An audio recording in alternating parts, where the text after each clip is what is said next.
There's a lot of considerations when it comes to retention, use of data. How long are you keeping the recording? Is it discoverable? How are you handling HIPAA? How are you handling privacy and security? And we all got into a room together, the executive team, some of the clinical representatives, and really just discussed, saw a couple of demos, saw what it was like. And then from each of their very impressive backgrounds, whether it's full-time medical practice, whether it's risk, whether it's medical records, wherever they were from, they were able to contribute some component to both the governing structure, how are we going to do this in the future, and also a policy that we pass out to all medical staff and we're able to approve very quickly.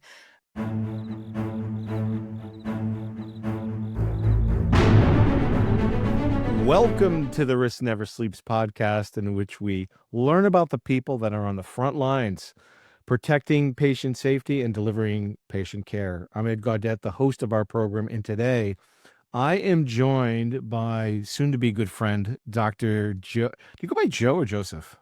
Typically Joe, yeah. Joe. Dr. Joe Izzo, a good Jersey boy's last name and first name as well. So Dr. Izzo is the emergency physician at Kaiser and CMIO for San Joaquin General Hospital. I get that right? Yeah, you did. Okay, Very good. Cool. All right, let's start off with tell our listeners a little bit about yourself, your organization, and your role. Yeah, for sure. So as you mentioned, I'm an emergency physician. I've been doing it for about 7 years as an attending, and I work at San Joaquin General Hospital as their CMIO. And San Joaquin General is a level 2 trauma center out in Central Valley, California. It's also a public teaching hospital, and I've been working in their informatics department for about 6 years. Took on the role of CMIO 3 years ago. And what that means is effectively we are those liaisons between the IT staff and the doctors. A lot of my staff have dual backgrounds. I myself got started in programming. For first couple of years after college, I was doing C programming for a lab, and that kind of pushed me closer and closer to medicine. We're trying to make drugs for the future, and several of my mentors recognized that I seemed to want to be more hands-on. And long story short, went EMT, ER tech, physician, and have always sort of straddled those two areas. But it makes us good to be liaisons between the two sides. And we mostly work with the EMR optimization. Certainly now with AI, we're focused on that as well, and other areas that pertain to data and similar overlaps. Do you work with Imprivata? Yeah, we do. Do you know Dr. Sean Kelly? No, I do not. Oh, okay. He's a CMO there. He's a good friend, and you should get to know him especially if you're an Imprivata customer. I think you'd like him. I feel like we must have crossed paths. Like it is a remarkably small world. It really is. Yeah. And he's actually worked out in the San Francisco area as well. But he's an East Coaster, so he's from Boston. One of us. Yeah. All right. So, let's talk more about the CMIO role, because that's really interesting that you make that transition. What was that like? It's actually interesting how much of an overlap there is. When I was younger, I actually felt a little bit of discouragement from others, and I don't think that's the way it is now from talking to my students, from talking to colleagues. But there was this thought of you can't do both. You can't be in both worlds. Clinicians speak one way, IT speaks another. There's no overlap. There's no liaisoning. Don't even bother. But the truth is, a lot of the lessons learned in medical school apply, and vice versa to some extent. I mean, there is a certain amount of algorithmic thinking in medicine, although we won't say that, we won't call it that, but there is certainly Not yet, anyway. not yet. So, and what's nice is I work with a fantastic team of nurses, and the sort of teamwork and interactions you have on the floors do kind of mimic on the administrative side. And like I said, most of it has a background either or is still currently clinical. And then with the analysts, right, I have the background in programming, and so we do speak the same language, and it's the same way. Like I have really, really good analysts who I work with, and they make tremendous output. How does the shared mission of healthcare affect that, enable you to straddle both sides? I think the core of everything is still the patient. I mean, even if it's cybersecurity or data innovation, you're doing it predominantly for the patient, and then to some extent, you're wanting to deliver better care. So again, it's still that focal point of the patient, and we all try to remind ourselves of that in meetings when things might get tough or there might be some things that seem insurmountable. So this is still at the end of the day for better patient care. I love that. I love that. Yeah, and it simplifies everything if you put in perspective, right? We're all here for the patient. We're all here for better outcomes and a better patient experience, regardless of the technology that we choose. So as you think of the next 12 months, 24 months, what are your key initiatives? What are the things that are sort of keeping you up at night? Yeah, for initiatives at least, I want to build our team in a direction where they feel pretty empowered to keep doing the work they're doing. Um, as in recent I not well, now it's months, but I was gonna say in recent years, there's been certainly a change in technology, and it's boomed across the healthcare space.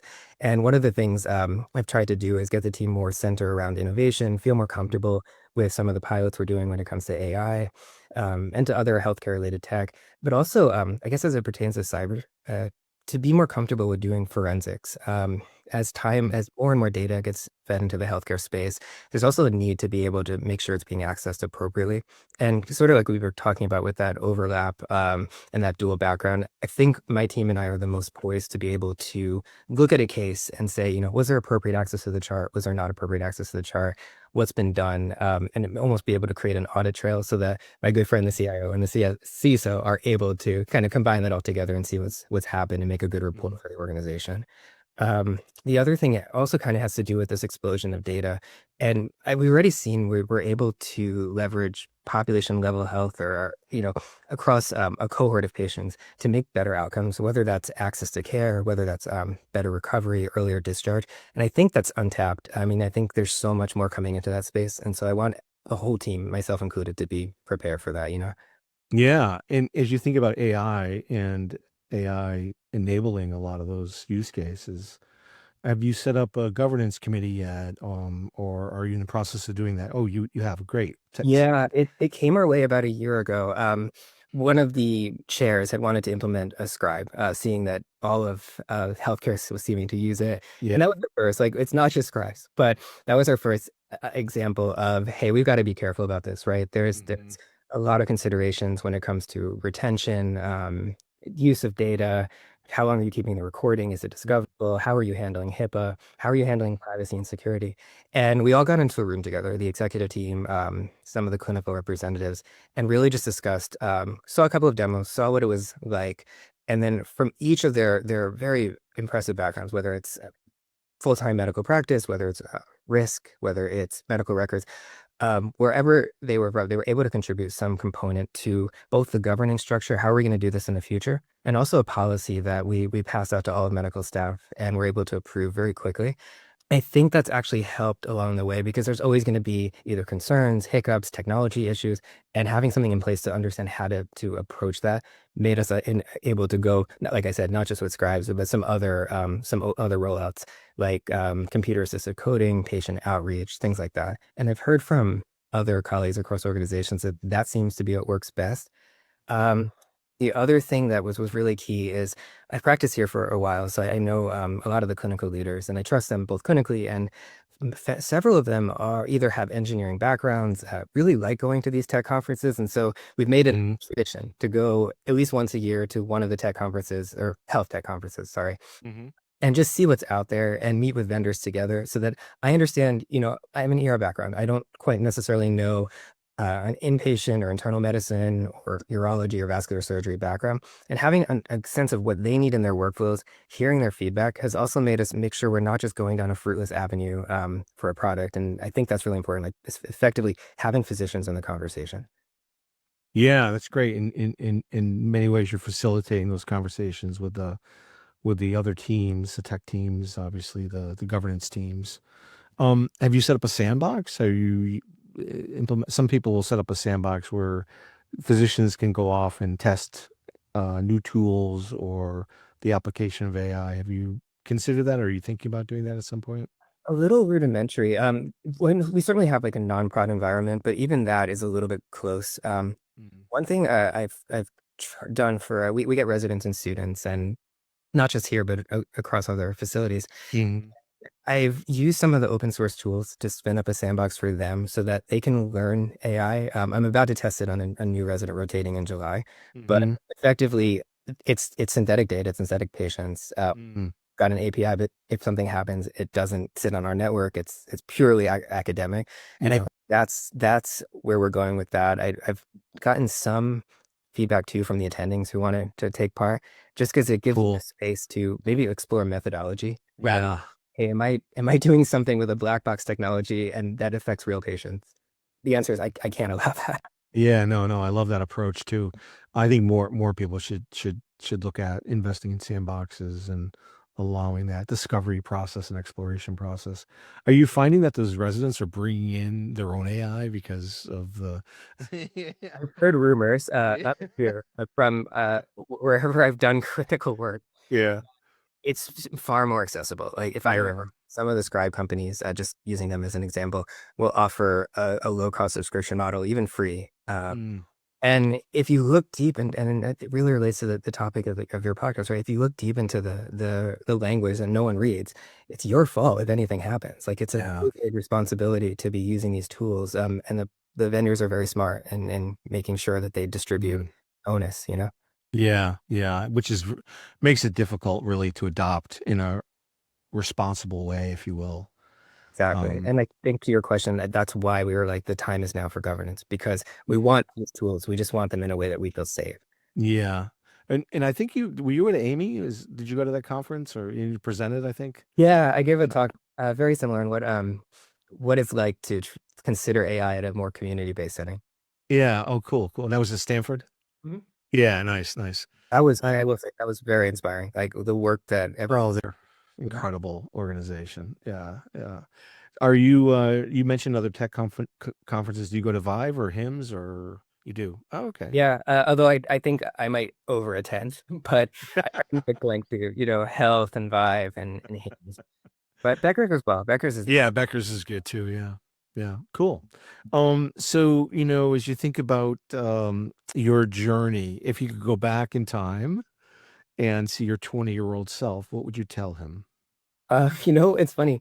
And I said it's probably changed now, but I would remind you that even though people are saying you can't do this work, there is actually a lot of niches in medicine where if you have interest, there's room for you there, and that it may seem unorthodox and not necessarily a path that's possible, but that's how many specialties became cemented. You know what I mean? Like Mm-hmm. it's true for things like occupational, environmental, addiction medicine. Those areas traditionally only had a practice pathway, and they become cemented, just like clinical informatics, as a formal pathway for a physician. And so I think I would just emphasize, and I say this to students a lot and residents, is if this is your interest, as we were talking about kind of at the central theme, you're still doing something that affects positively patient care, and Yeah. maybe even more so if it's at the system level. Oh, I love that. Yeah. So if you're interested in mental health or you're interested in, other subsegments of that area, go for it because there's a lot of opportunity Yeah. to contribute. Yeah, no, that's a great way to think about it. I always love that question because I always get unique answers, and this is a new answer, so I appreciate that. Oh no. As well, this is the Risk Never Sleeps podcast, so I got to ask you this question at some point. I was ask you just now. What's the riskiest thing you've ever done? Sure. So you mentioned we're fellow East Coasters. Mm-hmm. I spent almost my entire life on the East Coast. I met my wife when we were both in college, and both of us were New Jersey, New York, New Jersey, DC, and then effectively on a whim decided California. And so that was, we our whole roots were on the East Coast. That was a Toyota with a U-Haul. By the way, Corollas can actually That's a tow great a car. fair amount with that transmission. I'm surprised. That's a great car. Yeah. And that Uh, somehow made it to California with less than a week before my first attending shift, which, as you can imagine, is quite daunting. And by in that week, got our driver's license, established, move in, and went to San Joaquin where I've stayed. But that was very risky in retrospect. yeah. Did you put one of these on your car? Did you have one of these stickers on your car? No, no, but there was an exit sign or whatever or like an exit placard. That's so great. What do you miss most about Jersey? Um, Okay, things are much closer in New Jersey. Mm-hmm. So Yeah. if I wanted to get to New York, Philadelphia, that was easy. California is very expansive. I miss some of the food. I certainly miss. I think we're going to talk about some hot dogs. Yeah, we talked about Rutt's Hot. Shout out to Rutt's Hot, the fried hot dogs. I have yet to find an equivalent pizza. Oh, yeah. The best I've got it was something out in Central Valley where I asked the owner happened to be there and I said how on earth does this taste just like New York? He's like, what are you talking about? I'm from Jersey City. Ah, there we go. Okay, one of mine. Got it. That's great. My daughter went to Stevens, so we spent a Oh lot of yeah. time in that area. Yeah, Hoboken and Jersey City.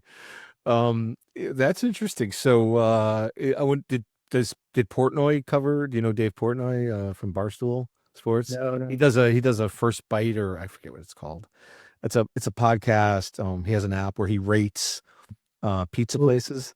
Yeah, I wonder if he's ever covered that place. you should. It was like being home. And Oh, that's there's so some other awesome. places in the Bay, but most of it's like California style or Neapolitan. Yeah, it's not the same. I grew up in Connecticut. I grew up on New Haven pizza represent, which is probably the best pizza in the world, I'll say. I mean, Jersey pizza. Oh, I've had it once and I miss it. I fully understand. Oh, the Sally's and Pepe's and yeah, modern. Yeah, it's like in that block of just goodness. So yeah, no, no other states really have gotten it right. But New York pizza is good too. I mean, there's some great places, and it was at John's Pizza, and yeah, which is It- fantastic. Everyone has to do raise ones for sure. And then Yeah. bagels like Bagel. Oh yeah, New York bagels are just yeah. awesome. Yeah, yeah. And then again, anything after 2 o'clock is awesome too in the morning, right? So you can't, I forgot that cities go to bed. it That doesn't sleep. Yeah, isn't it weird? Like you go to other cities and they're like, Boston in particular. Boston shuts down. I think it's open till like 1 maybe, but yeah. mostly everything just shuts down. No, DC was the same way when we were there. Like, except for certain days or the weekends, that metro is closed by midnight, and Yeah. you almost stuck in it or stuck. Oh yeah. Oh yeah. Yeah. If you weren't doing this job, and I know you're doing a couple of different jobs, what would you be doing? What are you most passionate about? Like, you have any Uh, hobbies or? yeah, you know what I miss actually is in undergrad in medical school, I actually played stringed instruments. So Oh, yeah, sick. All right, here we I had a go. really good mentor in undergrad who taught baroque style music and said, "You seem to me like a person who plays bass, viola da gamba." I was like, "Okay." And he taught me like for someone who is not, I'm not very good, but good enough to do in like some troops and some sort of That's performances crazy. and along the way. It was really like it was a nice shut off. Like there's no screens, there's no Yeah. intrusions. You just kind of like you and the music. And I had a band in medical school, but unfortunately we all went our different ways. Okay. What did you play? What did the band play? Same thing, bass and cover of a lot of rock like Red Hot Chili Peppers, Green Day, that kind of thing. Not Green Day. Nice, nice. All right, all right. All right, so let's go into that question. You're on a desert island. You can bring 5 records or albums or CDs, whatever, with you. What would they be? No greatest hits either. Am I alone? Well, it maybe. Okay, fair It's enough. your island. You could be alone or you could be with one other person. Sure, sure. I'll go with I get guilty pleasures then. So I mentioned Green Day. I mean, I would certainly do American Idiot and Dookie. I had just seen Nice. 30th in San Francisco back in Oh, you did? Oh, nice. beyond a doubt, like the best show I've ever been to. Oh They man. and you can feel the passion because they're from the Bay Area. So He's incredible. Yeah, on stage is so much energy. and like you Right. feel like every part of the stage, like he's commandeering, and that no matter where you are in the audience, that's towards you. And Yeah. almost like he's singing to your section, and he knows how to do that well. Trying to think. Okay, guilty pleasure. I'll pick like a Taylor Swift album. One Never of the say recent ones or Orchard Poets. yes, good. And it's long enough, Nice. right? It's long It's enough. good. It's all good. You don't have to apologize for that. That's good stuff. And then, it gets lonely or during the dark of the night, maybe like soundtracks. It's something like Oh. Star Wars. Things Star you Wars know. soundtrack. That's nice. Was that Williams? John Yeah, yeah, Williams? yeah. Yeah, yeah. My brother's probably turning over right now, going, "What are you doing? Of course it's John Williams." I don't know why I said. I don't know why I said turning over. He's not dead. No, I think I met him. You did. Just sorry, Mark. Maybe we'll take that one out too. Yeah. Maybe we'll leave it in. Or not. I guess they or not. I know it's kind of funny. Well, that's really interesting. And you still doing music? You still playing it all, or? Mostly just like by myself in the garage, that sort of thing. Yeah, yeah, yeah. I started a band at Improvada Oh, no way. with a couple of other colleagues. Yeah, we were a house band for a couple of years. We played corporate events, and it was a blast. I mean, it's nothing like a band. I mean, What did you play? I sang. Well, Oh, I stood in front with a mic. Let's just put it that way. I'm not sure I like. still counts. Yeah, so and I've been known to hit the karaoke bars as well. So, but yeah, I love music. I've been a big fan of music all my life, and poetry and writing and things of that nature, culture and literature and paintings and yeah, all the like. So, all right, cool. So what question haven't I asked you yet? Which, which, I don't know. yeah, I know. I usually have a cheat sheet here in front of me, but I'm not. I'm going off script here today, folks. Well, that's fine. Because you're an interesting guy. So But you like you get back to what's that? like that East Coast telepathy. Yeah, yeah, Oh, I exactly. already know. You get back to Jersey at all? Yeah, pretty often. Family is still there, friends. Yeah. So I try to do it maybe once every 2 to 3 months. And it's Okay. San Francisco to New Jersey is not a bad trip, in general. Yeah, yeah. And where do you like when you vacation? Where you stay in San Francisco? You hike or Yeah, it's nice. That was one thing about California that was helped mitigate that rapid transition from east to west. Is there's a lot of open space, like so much open space? right, like it Yeah. within I think a 30-minute distance is probably 10 to 12 places where you can fully immerse yourself. We have 2 dogs, so they really like that area. What kind of dogs? So both are mostly hound mixes. Interesting story is we adopted them from Hawaii. Oh. They were both shelter dogs, and they are siblings. So it was nice to reunite them. Oh, that's cool. How old are they? So the boy is 4 and the girl is 3, according to the Oh, loose so estimate.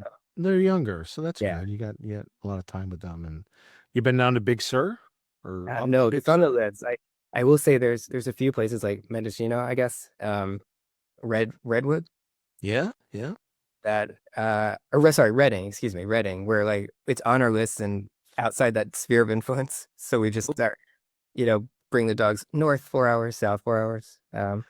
We do some trips down to LA, Ojai, Joshua Tree, and that's Oh, Joshua Tree, love that. Yeah. I went to a concert back in 16 in Indio, Coachella. oh, I was gonna ask, yeah. I mean, Yeah, but it was they called it Old Cella because it was older bands. It was 3 days, six concerts.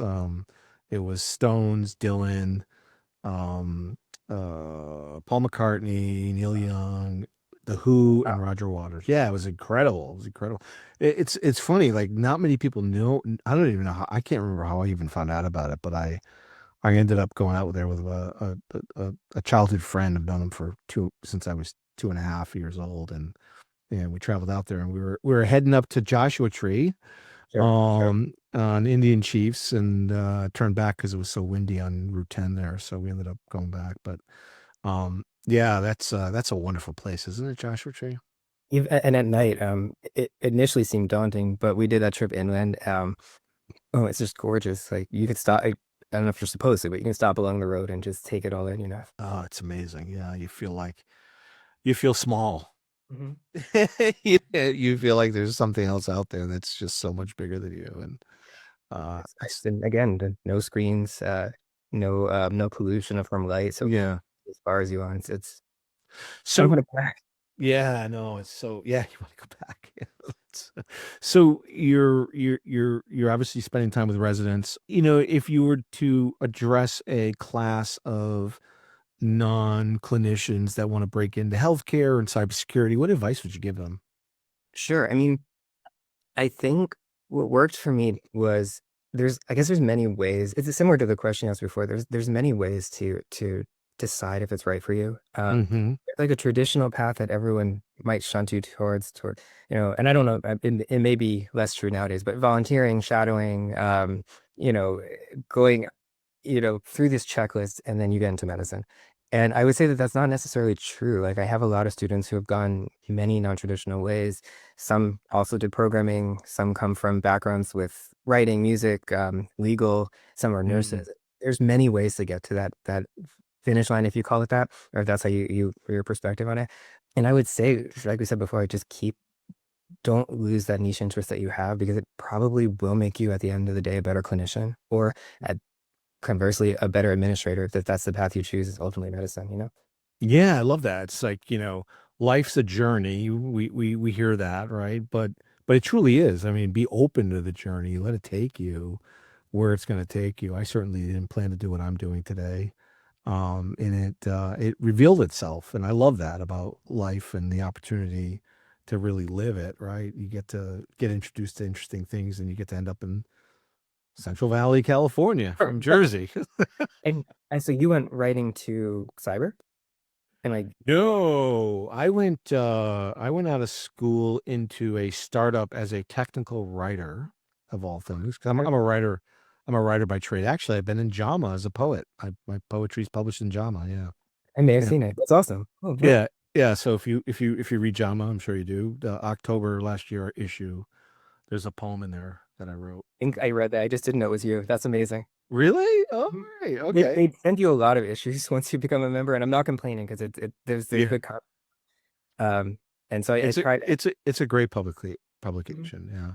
mhm. Yeah, and then realized I had this sort of an idiot savant as it relates to trends and market trends and technology, got into products and been in the products ever since, products, marketing, sales, done all those functional areas.